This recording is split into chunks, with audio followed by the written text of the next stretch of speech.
فرق ہے۔ مثلا شہادت میں عدد کا شرط ہے، روایت میں عدد شرط نہیں ہے۔ دو لوگ چاہیے شہادت میں، کہیں ایک چاہیے، کہیں چار عورتیں چاہیے، کہیں چار مرد چاہیے،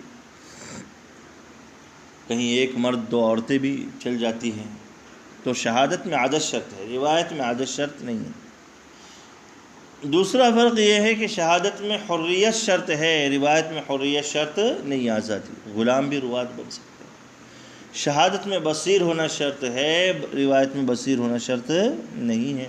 شہادت میں عداوت مانے ہے، رکاوٹ ہے، روایت میں عداوت مانے نہیں ہے۔ دشمن کے خلاف گواہی دے تو قابل قبول نہیں ہوتی، بیٹے کی گواہی باپ کے حق میں نہیں قبول ہوتی ہے۔ شہادت میں بعض صورتوں میں مذکر ہونا شرط ہے، روایت میں مذکر ہونا شرط نہیں ہے۔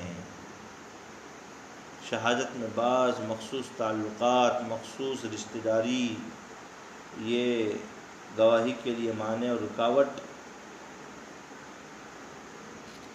بنتی ہے، لیکن روایت میں نہیں بنتی۔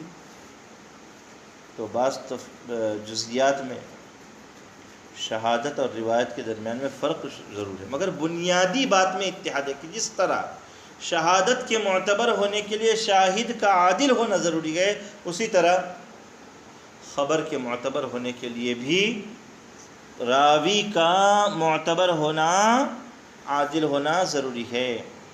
چنانچہ علماء کے نزدیک جس طرح فاسق کی شہادت مردود ہے، اس کی خبر بھی یعنی روایت بھی معتبر نہیں ہے۔ لہذا جن آیات میں شہادت کے قابل قبول ہونے کے لیے شاہد کا مرضی یعنی عادل ہونا شرط کیا گیا ہے، ان سے روایت کے قابل قبول ہونے کے لیے عدالت کے شرط ہونے پر استدلال کرنا درست ہے۔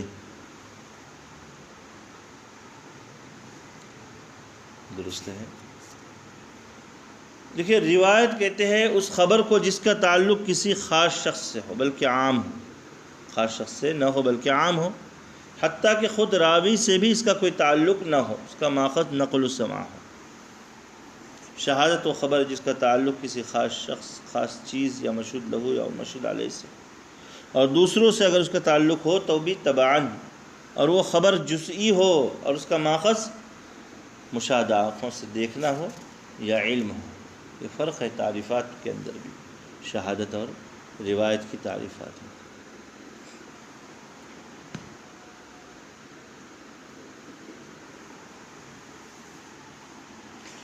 دوسری دلیل آپ ان امام مسلم رحمۃ اللہ علیہ حدیث مبارک سے پیش کر رہے ہیں۔ جس طرح قرآن کریم سے فاسق کی خبر کا غیر معتبر ہونا ثابت ہے، اسی طرح حدیث شریف سے منکر روایتوں کو روایت کرنے کی ممانعت ثابت ہوتی ہے، اور وہ حدیثیں آپ صلی اللہ علیہ وسلم، وہ حدیث آپ صلی اللہ علیہ وسلم کا مشہور ارشاد ہے۔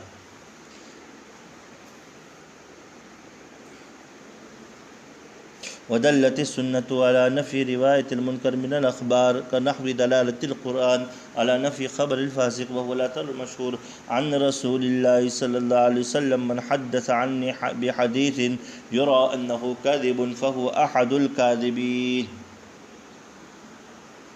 آپ صلی اللہ علیہ وسلم کی مشہور حدیث ہے، جو شخص میری طرف سے کوئی ایسی حدیث بیان کرتا ہے جس کے متعلق اس کا بیان ہے، اس کا گمان ہے کہ وہ جھوٹ ہے، تو وہ خود بھی جھوٹوں میں کا ایک جھوٹا ہے۔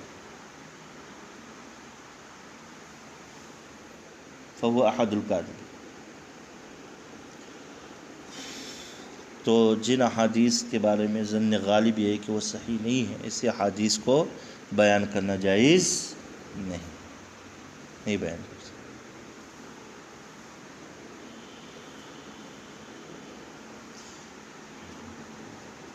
تو یہ حدیث مبارک، من حدث عنی بحدیث یری انہ کذب فهو احد الکاذبین۔ اب مختلف طرق بھی ذکر کر رہے امام مسلم رحمۃ اللہ۔ وبالسند المتصل منا الى امیر المؤمنین فی الحدیث مسلم بن الحجاج القشیری النسابی رحمہ اللہ رحمۃ واسعۃ انہ قال حدثنا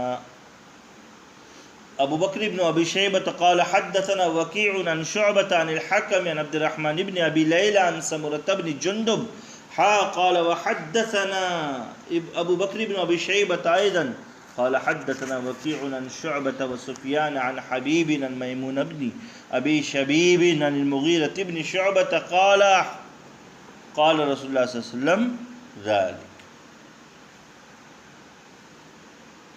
وبه قال حدثنا ابو بکر بن ابی شیبۃ قال حدثنا غندر عن شعبة قال وحدثنا محمد بن مثنى وابن بشار قال حدثنا محمد بن جعفر قال حدثنا شعبة عن منصور عن ربيع بن حراش رحمه الله تعالى أنه سمع علي رضي الله تعالى عنه يخطب قال قال رسول الله صلى الله عليه وسلم لا تكذبوا علي فإنه من يكذب علي ويلج النار. مجھ پر جھوٹ کی نسبت نہ کرو، جو میری طرف جھوٹ کی نسبت کرے گا یقیناً وہ جہنم میں جائے گا.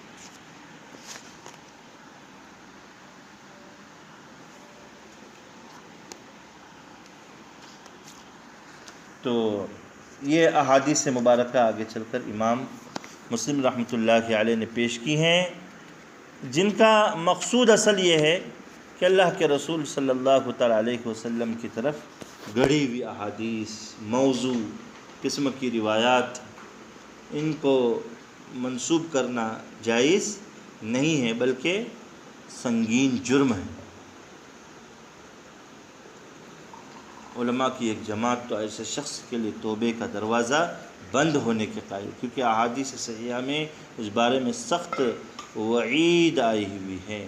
اس سلسلے میں 4 صحابہ سے زیادہ روایتیں، حضرت علی سے، حضرت انس سے، حضرت ابو ہریرہ سے، حضرت مغیرہ رضی اللہ تعالیٰ عنہ سے، ان سے روایتیں زیادہ تر مروی ہے.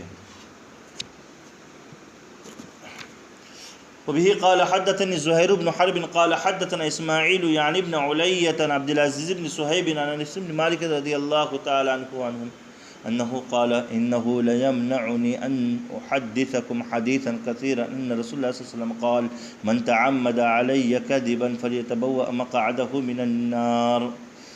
وبه قال حدثنا محمد بن عبيد الغبري قال حدثنا ابو عوانة عن ابي حسين عن ابي صالح عن ابي هريرة رضي الله تعالى عنه انه قال قال رسول الله صلى الله تعالى عليه وسلم من كذب علي متعمدا فليتبوأ مقعده من النار. وبه قال حدثنا محمد بن عبد الله بن نمير قال حدثنا أبي قال حدثنا سعيد بن عبيد قال حدثنا علي بن ربيعة الوالبي قال أتيت المسجد والمغيرة أمير الكوفة قال فقال المغيرة سمعت رسول الله صلى الله تعالى عليه وسلم يقول إن كذبا علي ليس ككذب على أحد فمن كذب علي متعمدا فليتبوأ مقعده من النار. وبه قال حدثني علي بن حجر السعدي قال حدثنا علي بن مسهر قال أخبرنا محمد بن قيس الأسدي عن علي بن ربيعة الأسدي عن المغيرة بن شعبة عن النبي صلى الله عليه وسلم مثله ولم يذكر إن كذبا علي ليس ككذب على أحد. تو یہ تمام احادیث مبارکہ ہیں جن میں اس بات کی تاکید ہے کہ ضعیف اور بالکل منکر جو روات ہیں ان کی احادیث کو بیان کرنا گویا کہ رسول اللہ صلی اللہ علیہ وسلم کی طرف جھوٹ کی نسبت کرنا ہے اور بہت سخت قسم کا گناہ ہے، سنگین جرم ہے. اللہ تبارک و تعالی ہم تمام کی اس سنگین جرم سے حفاظت فرمائے اور اپنے قول و عمل میں اللہ تبارک و تعالی جو کہ ہمیں صادق و سچا بنائے. آمین. واخر دعوانا الحمد للہ رب العالمین.